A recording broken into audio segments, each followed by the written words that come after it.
Olá, eu sou a Andréia Pinto e hoje, aqui no canal Panificação na Amazônia, a gente vai falar um pouco sobre etapas do processo de panificação.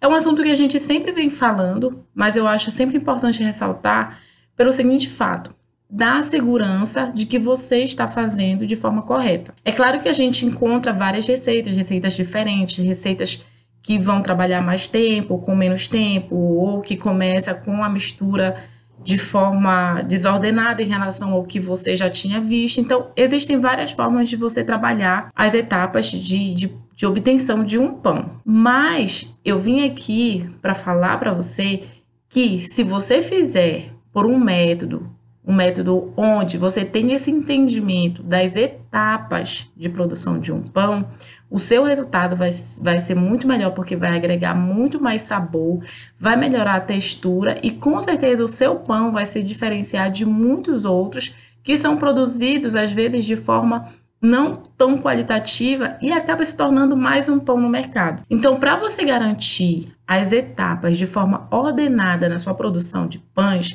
você tem que pensar da seguinte forma. Primeiro, sempre pensar, os pães que apresentam uma fermentação mais trabalhada são os pães de melhor qualidade. Os pães que apresentam uma fermentação mais lenta, uma fermentação mais criteriosa, são os pães de melhor qualidade. Então, é isso que nós vamos conversar agora. Se você faz seu pão pensando em tempo, em você ganhar tempo, diminuindo a fermentação dos seus pães, você está fazendo totalmente errado.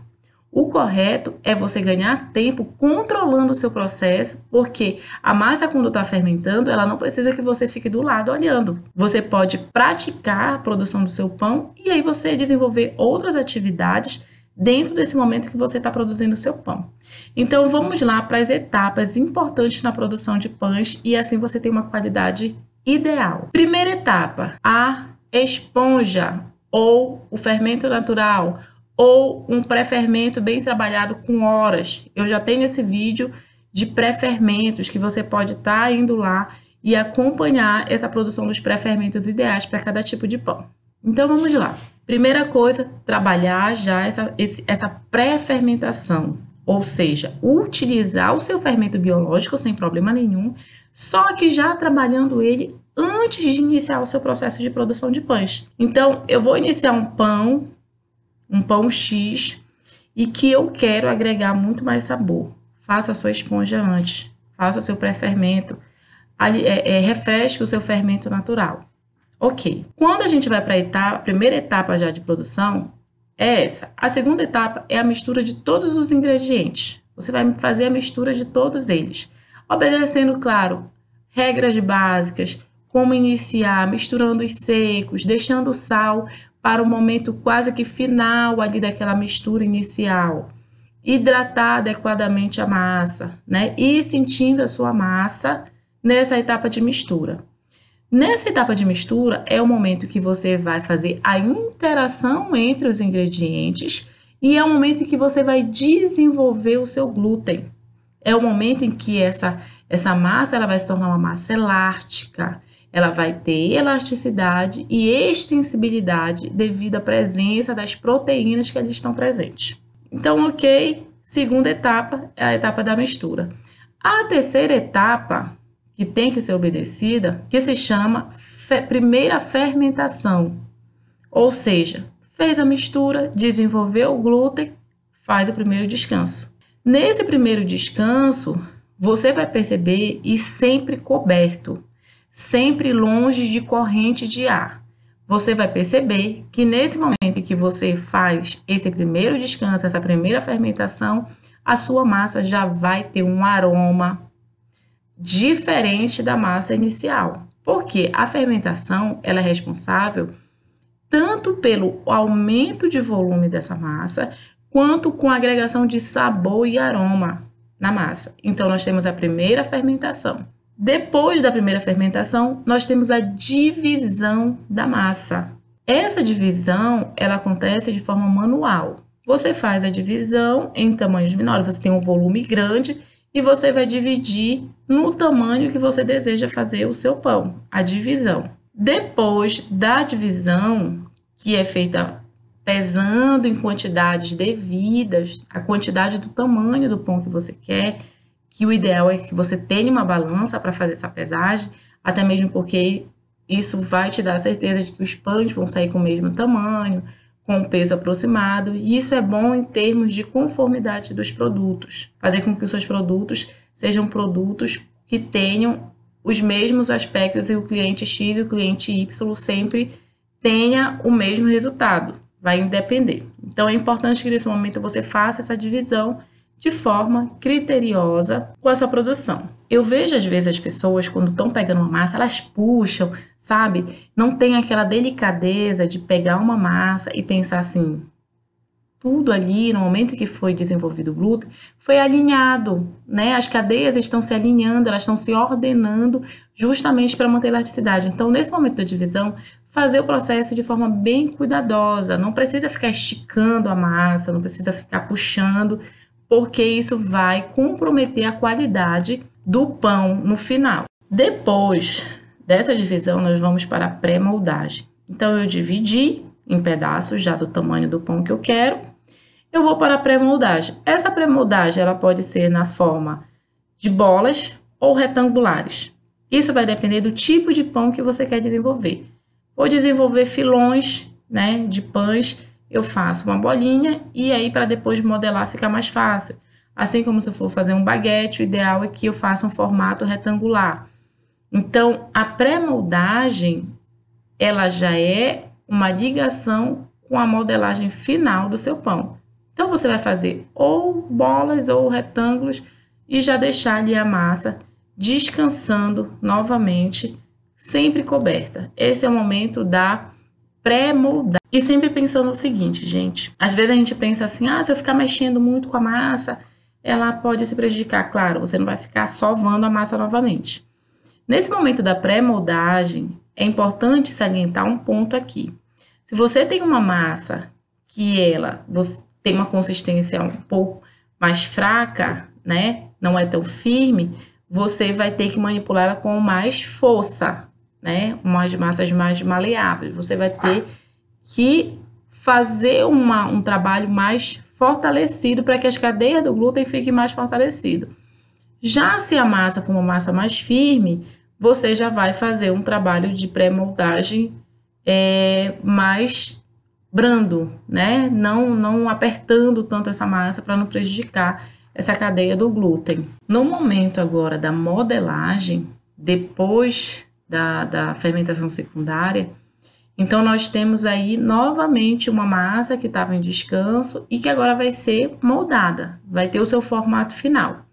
Nesse momento, a massa ela esteve com o gás carbônico sendo desenvolvido, então com certeza ela vai estar com um volume maior, o aroma vai estar bem intenso, porque a fermentação ela já aconteceu aí desde o início após a mistura.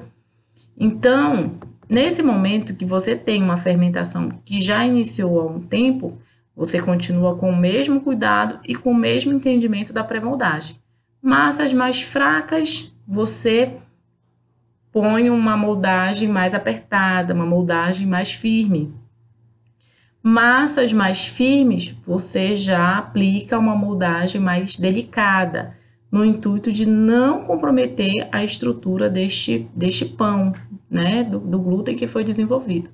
E depois da modelagem final, você vai para a fermentação final, que é um momento realmente que você vai esperar a dobra do volume dessa massa, né, o volume da massa dobrar, e aí, por consequência, você vai, depois da fermentação final, que aí você pode ter um controle de fermentação sobre refrigeração, para agregar mais sabor e até mesmo para você ganhar tempo para assar no momento em que realmente você acha que é mais conveniente, momento que pela manhã ou até mesmo pela tarde.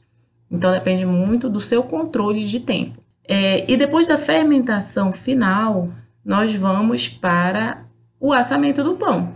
E o assamento do pão é a etapa que vai concluir todo o seu trabalho, porque é no momento do assamento e que se conclui que você fez realmente todos os passos corretos, né? Às vezes, uma fornada indevida, com temperaturas inadequadas, enfim, ele compromete toda a produção criteriosa que você teve aí com essa massa que você estava produzindo. Então, é muito importante pensar nos formatos uniformes, para o tempo de assamento ser uniforme, pensar na questão da temperatura, né? Às vezes a gente com pressa acaba colocando uma temperatura muito elevada, o pão não assa adequadamente, às vezes ele queima e acaba não tendo um assamento devido. Então, é muito importante que no momento do assamento se tenha esse controle da produção desses pães. E depois do assamento vem o resfriamento do pão, que é uma etapa, é como se fosse,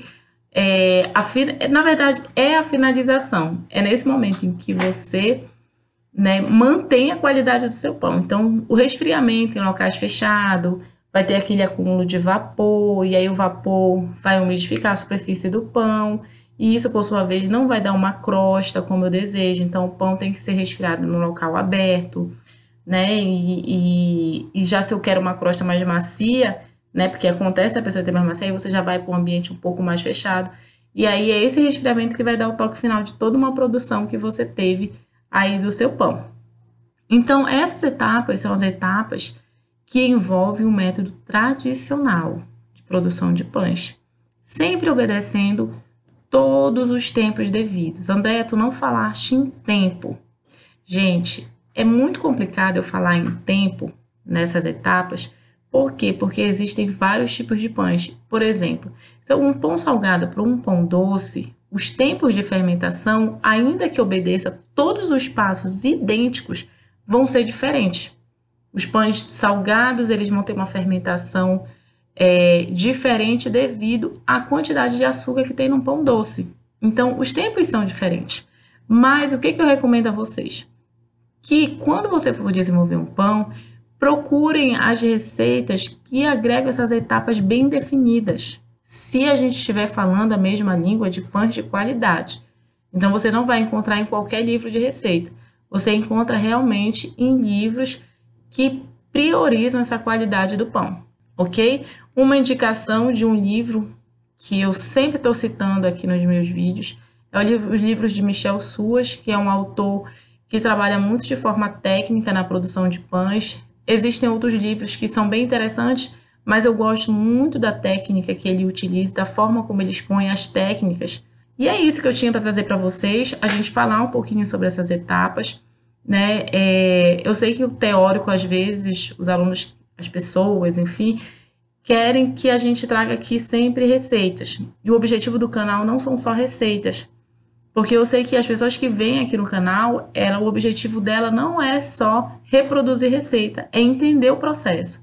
Então, é por isso que é tão importante, de vez em quando, a gente parar e falar um pouco mais sobre essa teoria, né, que é super interessante para quem está na área de panificação.